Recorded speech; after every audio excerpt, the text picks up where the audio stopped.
Time Countdown's worst persons in the world. The bronze to Liz Trotta, once a highly respected TV reporter in New York and nationally, and now something else altogether on Fixed News.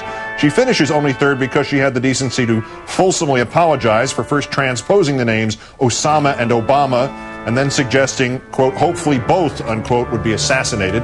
It's important to remember that this really isn't new, and Fox really doesn't have an excuse to keep her on television. Trotta has been for more than 40 years a friend of Ed Klein, the notorious author of a 2005 book about Senator Clinton, which sold like, well, which didn't sell. And also such a virulent lunatic fringer that she once went on with Billow and called a CBS News producer a, quote, psychopathic liar.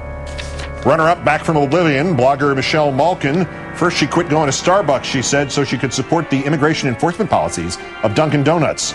So now she's more conflicted than her little brain can handle because of this.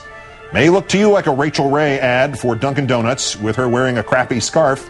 The far right says it's actually Middle Eastern style, jihadi chic. Is Ray's blunder worth boycotting DD over? She agonizes. This is where paranoia gets you. You can't go to Starbucks because it's too lefty, and now Dunkin' Donuts is sending secret pro-Arabic messages. Where Michelle doesn't even understand a spokesperson like Rachel Ray does not pick her own wardrobe for an advertisement like that. But here's the big point. So what if it's Middle Eastern style? Because it's Middle Eastern style, you don't like a nice falafel?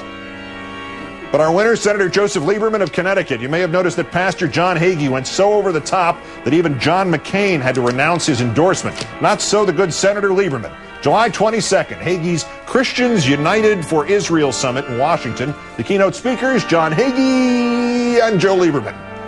Senator, the tape that gurgled up from the sewer last week explaining that God sent Hitler to be a hunter of the Jews, to force them to move back to Israel, that the Holocaust, said Hagee, was heaven-ordered. The Holocaust, Senator?